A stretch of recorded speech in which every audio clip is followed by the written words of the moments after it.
Demokrasi hari ini sebetulnya adalah pilihan yang sudah ditentukan saat Indonesia juga baru merdeka. Bangsa Indonesia ini sudah mengalami bongkar pasang nomenklatur demokrasi. Dari mulai demokrasi liberal atau demokrasi parlementer 1948 sampai 1959. Yang kemudian ini gagal juga. Gontok-gontok politik begitu keras. Konstituante tidak berhasil menghasilkan undang-undang baru.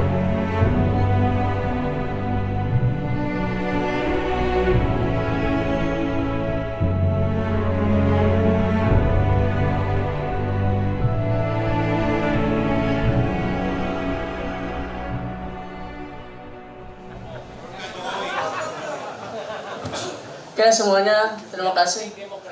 Oke. Assalamualaikum warahmatullahi wabarakatuh. Para senior yang saya hormati, izinkan saya berbicara, mungkin kalau ada salah-salah mohon diluruskan. Saya ada dua hal yang ingin saya sampaikan. Yang pertama terkait Bang Hariman Siregar, yang kedua terkait demokrasi. Bang Hariman Siregar kita tahu adalah tokoh pergerakan. Dari dulu sampai sekarang Bang Hariman tetap harimau, gitu. Pemberani dan tidak surut idealismenya. Saya teringat dengan kiprah para dokter. Jadi Bang Hariman kan dokter yang terjun ke politik, yang terjun di garis depan pergerakan. Tahun 1851 itu ada sekolah Jawa didirikan. Yang kemudian sekolah Jawa itu di tahun 1890-an itu menjadi Stovia, yang kemudian menjadi FKUI, Fakultas Kedokteran Universitas Indonesia di Salemba. Dokter-dokter Jawa ini sebetulnya didirikan untuk menghimpun atau menghasilkan para pembantu dokter dari Eropa yang bekerja di sini, di Hindia Belanda. Tapi presidennya UGM. Nah, jadi dokter-dokter atau mantri itu masuk Stovia, lahirlah kaum-kaum pergerakan yang kemudian mendirikan Budi Utomo. Awal mulanya adalah ada sentimen kebangsaan di antara dokter-dokter pribumi ketika wabah terjadi di Nusantara.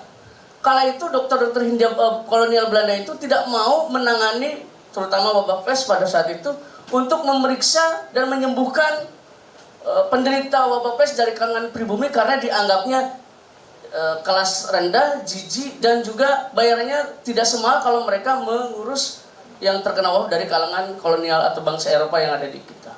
Sehingga dari situ lahir Dr. Cipto Mangunkusumo, Wahidin, kemudian Sutomo, dan seterusnya untuk membangun satu gerakan nasionalisme kebangsaan yang kemudian melahirkan Budi Utomo. Itu generasi pertama dalam kebangkitan nasional. Generasi kedua adalah ketika menjelang kemerdekaan, para pemuda itu berkumpul ketika mendengar Jepang itu kalah oleh sekutu, dibom atom, dan kemudian harus mengambil momentum memerdekakan bangsa kita. Maka kumpullah mahasiswa dan pemuda yang berbasis asrama. Ada Menteng 31, ada Perapatan 10, ada Kebon Sirih 80, ada Cikini 71. Ini adalah kelompok sentra-sentra pemuda yang kemudian bergabung, berkonsolidasi, ngadain rapat di gedung belakang lembaga Ismen, dan juga di jalan asrama Perapatan 10 ini adalah mahasiswa kedokteran kebanyakan. Di Menteng 31 juga banyak mahasiswa kedokteran, termasuk Abu Hanifah di sana, termasuk Dr. Edi, Dr. Sahril, dan seterusnya. Dan ini yang kemudian mempercepat kemerdekaan, yang mendesak golongan tua agar kemerdekaan itu segera diproklamasikan 17 Agustus. Kalau tidak didesak oleh kalangan pemuda ini, termasuk dokter-dokter tadi, nggak tahu kemerdekaan itu kapan terjadi dan menunggu hadiah dari Jepang seperti dijanjikan. Ini generasi kedua. Dan saya melihat pada tahun 74, generasi ketiga itu lahir, dokter-dokter dari FKUI Salemba di bawah pimpinan Hariman Siregar yang kemudian menggerakkan apa yang namanya peristiwa malari. Dan mereka keluar dari dunia medis yang berkutat di sana, kemudian untuk berterjun ke dunia pergerakan. Dan malari pada saat itu di depan gedung Salemba, Bang Hariman pada penghujung tahun 1973 berpidato yang intinya di dalam malam keprihatinan kalau nggak salah, intinya bahwa di sana terjadi ketidakadilan sosial, pembangunan hanya mementingkan pertumbuhan dan dinikmati oleh orang kaya sementara ekonomi tidak menetes ke bawah dan bangsa Indonesia tetap melarat.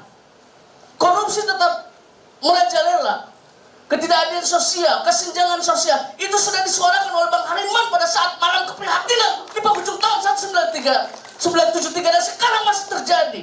Hariman muda ini 49 tahun itu tetap terjadi. Dan hari ini dengan 49 tahun Bang Hariman mengawal, menemani kita dari generasi lintas angkatan, lintas latar belakang, anak-anak muda beliau temani untuk sekadar berbagi gerakan, berbagi nilai, berbagi ideologi, berbagi semangat. Dan kita semua menjadi orang-orang yang insya Allah akan menjadi penerus semangat Bang Hariman Siregar.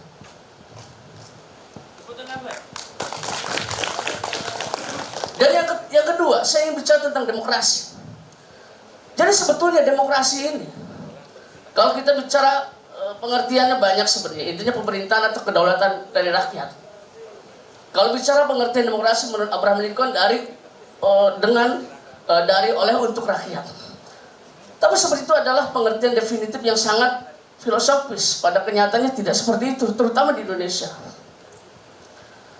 Karena demokrasi juga ada demokrasi perwakilan di sana. Ada demokrasi ala Jajaros yang dia demokrasi langsung oleh rakyat, atau demokrasi ala Athena di Yunani kuno. Karena mereka penduduknya negara kota kecil sehingga semua bisa berpartisipasi, membangun aspirasi langsung, tidak melalui perwakilan. Karena Indonesia terlalu besar wilayahnya, kepentingan dan ragam segala macamnya, akhirnya dalam bentuk keterwakilan melalui parlemen dan seterusnya. Yang ingin saya katakan bahwa demokrasi hari ini sebetulnya adalah pilihan yang sudah ditentukan saat Indonesia juga baru merdeka. Bangsa Indonesia ini sudah mengalami bongkar pasang nomenklatur demokrasi. Dari mulai demokrasi liberal atau demokrasi parlementer 1948 sampai 1959. Yang kemudian ini gagal juga. Gontok-gontok politik begitu keras. Dewan Konstituante tidak berhasil menghasilkan undang-undang baru. Kemudian juga ada kebencian dari tentara dan Soekarno pada saat itu terhadap partai politik yang dianggap biang kegaduhan. Sampai kemudian demokrasi parlementer gagal. Ditutup dan diganti oleh demokrasi terpimpin mulai tahun 159. Dengan kata Bung Karno adalah ingin demokrasi ala negeri sendiri. Dari bumi Indonesia. Tetapi awal-awalnya memang berjalan dengan semangat demokrasi terpimpin yang penuh harapan, tetapi kemudian menyimpang juga. Bagaimana sampai kemudian parlemen yang dipilih dengan demokrasi tahun 1955 dibubarkan, dipilih orang-orang dekatnya. Sampai kemudian MPRS mengangkat Soekarno sebagai presiden seumur hidup. Penangkapan aktivis Partai Sosialis Indonesia, Partai Masyumi dibubarkan. Dan orang-orang yang berseberangan dengan mereka ditangkap, dengan pemerintah ditangkap. Kemudian demokrasi terpimpin menjadikan Soekarno sebagai otoriter baru pada saat itu.